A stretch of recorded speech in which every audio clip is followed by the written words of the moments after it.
Collecting cards is all about the personal stories. Everything we collect has a personal attachment to it somehow, some way.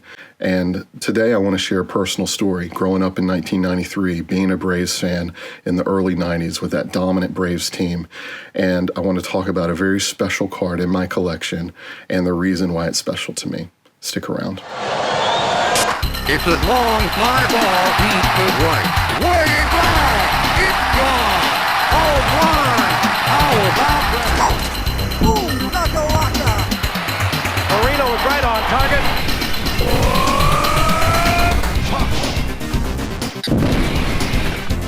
We are live from the Orange Bowl in Miami, Florida.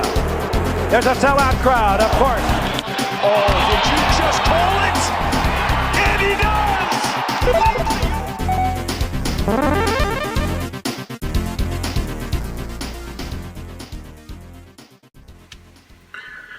Welcome back to Bases Beautiful. My name is MD, and today I want to tell a personal story about a very special card I have concealed right back here. But in order to get there and to reveal the card, first I have to tell the story and set the stage, and I've got a number of visual illustrations here to help me do that. So step back in time with me to 1993. I am, I guess, 10 years old. And I am a big baseball fan. We had a big yard. I was able to actually hit the ball in my yard growing up. A lot of other kids couldn't do that because they didn't have the space, but I could do it. I did break a few windows growing up, but that's a different story. But I was a big Atlanta Braves fan. It was because Ted Turner owned TBS, and he aired all the games because he also owned the Atlanta Braves. But I was able to watch so many Atlanta Braves games growing up and would watch them as much as my parents would let me watch TV during the summers. And so I was big into the Braves. I started collecting baseball cards around this time. Would have been, 91, 92, and 93. 92, I think, was probably the first year that I started collecting cards. 91 would have been the first year that I really got into paying attention to baseball. I remember watching the World Series that year and the years after that. But the 1993 season was special.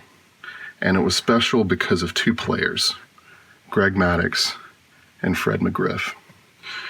Now, Greg Maddux was a pitcher who came up through, obviously, the Chicago Cubs system. He shouldn't really need much introduction. He's a Hall of Fame pitcher. But in 1993, he had just signed as a free agent with the Atlanta Braves. Greg Maddux. 1 ball, no strike. Sanchez swings. Foul tips, the count even up. Maddux a wonderful year last year, winning the Cy Young Award, going 20-11, a minuscule ERA of 2.18. And that 1993 season, his first game as an Atlanta Brave, they were playing at Wrigley Field, his old team, and the Braves end up winning that game 1-0. Maddux goes 8 innings and 1/3, allows only 5 hits, 3 walks, strikes out 4. Mike Stanton, the closer at the time for the Braves, gets the save, and it was just awesome. I mean, Maddux had won the Cy Young Award in 1992. He would win it again in 1993, 94, and 95. So he was just a dominant pitcher. I mean, 1993 season, he goes 20-10 with his record with a 2.36 ERA, 197 strikeouts, winning the Cy Young Award. Now, later in that year, in 1993, the Atlanta Braves are dealing with the struggling Sid Bream, who they had acquired back in 1991 to play first base for him. Of course, he had that iconic moment in the NLDS or NLCS series, I guess in 92 against the Pirates with the slide, the famous slide. I'll get into some Sid Bream stuff in another video because I love him as a player.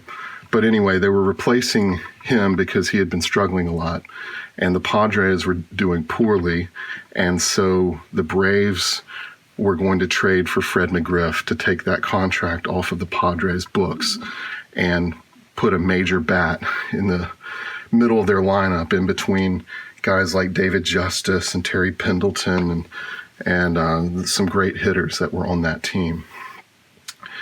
And so Fred McGriff comes in. July 18th, 1993 is when the deal is made. They end up trading Fred McGriff for Vince Moore, Donnie Elliott, and Melvin Neves. But, obviously the Braves got a good end of that deal with Fred McGriff, who, of course, has now more recently been inducted into the Baseball Hall of Fame. But that's his 86 Donruss rookie card. And in his first game on July 20th, 1993, Fred McGriff hits a home run against the St. Louis Cardinals in his first game as a Brave. Back to the wall is Jordan. It's out of here. We're tied. Welcome to Atlanta, Fred McGriff. The Braves win that game 8-5. And these are my two favorite players. My favorite pitcher on a great pitching staff. I mean, you had Tom Glavine and John Smoltz and Steve Avery and Pete Smith and then you added Fred McGriff as a hitter to it, and it was just dominant, and I loved it. Now, of course, the Braves would end up losing that 1993 pennant to the Phillies, who would then lose the World Series to the Blue Jays, thanks in part to Joe Carter's epic walk-off home run in Game 6 to clinch it. But I'm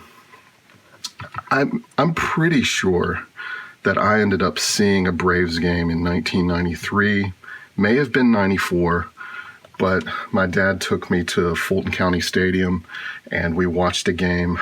I want to say it was between the Braves and the Pirates. I'm not sure if it really was the Pirates or not. I can't really remember who they were playing against, but we were sitting out in the outfield and were able to watch the game. And so growing up in Tupelo, I had my friend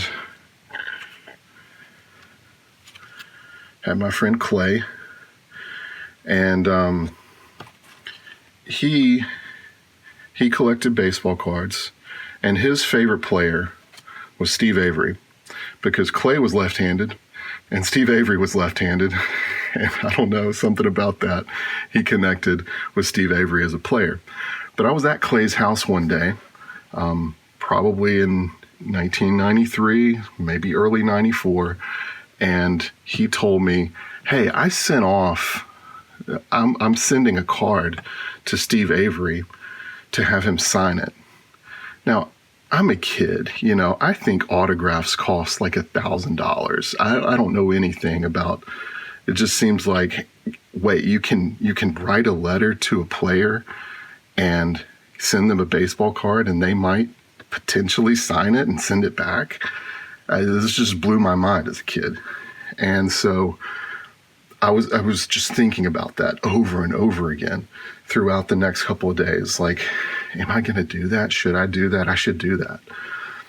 And who am I going to do that with? Well, of course, I'm going to do it with Greg Maddux and Fred McGriff. I mean, there's no question. That's who I have to send. Now, I know I had this, I had some kind of book that had all of the Major League Baseball stadiums on it. I'm pretty sure it was the Rand McNally 1993 Official Baseball Atlas, from the best I could tell. And that had the addresses of the team clubhouse on it and the stadiums, and so that you could write fan mail. And so that's what I did. I wrote a letter to Greg Maddux, and I sent it to him there at Atlanta Fulton County Stadium. I wrote a letter to Fred McGriff, and I sent it to him at Atlanta Fulton County Stadium. And I never heard back anything. I'm pretty sure the cards that I would have sent would have been from this 1994 Stadium Club team set, because I have this whole set. You know, you could buy this whole set and it would have all of the players in it that were on the roster to start the season. And, you know, you go through it, Tom Glavine and Steve Bedrosian and all those, Mike Stanton and Rafael Belliard, Javi Lopez, Chipper Jones, all those guys are in here, but two names are missing from this, and it's Maddux and McGriff. So I'm pretty sure these are the two cards that I sent, because I did not have very many cards of them in Braves uniforms, and I wanted the autograph on a Braves uniform. So I sent it to him, and this would have been in early, probably 1994. And of course, something happens in the 1994 season. There's the player strike.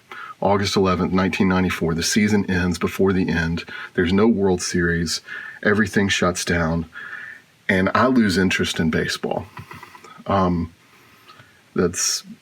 Would that have happened anyway without the player strike? I don't know. But anyway, that's what happened. But months and months go by, and I don't remember when. All I remember is I came home from school one day and I had a letter, and I didn't know what it was going to be. But I open it up, and it's a card signed by Greg Maddux. And I mean, it wasn't the card that I sent, obviously. And it's not the best autograph, too, because it's on this real glossy, which it would have been glossy on this, too. So it may have, my idea of the card may not have worked out that well. And, of course, he's in a Cubs uniform. But Greg Maddux, in the midst of back-to-back Cy Young seasons, took a stack of baseball cards and mailed back signed cards to kids like me. And I just think that's cool. And this isn't a great autograph. It's not a great card. It's not my favorite, but it's special because he sent this at the time, 1993, 94, maybe even during the lockout. I don't remember exactly when all that happened. But anyway, this is the special Greg Maddux card in my collection. Shout out to Collecting Maddux, his channel. We were talking about Maddux autographs, and I told him I had a story about one. So I hope he sees this, even though there's a little bit clandestine in some of the titling of this, just to entice viewers. But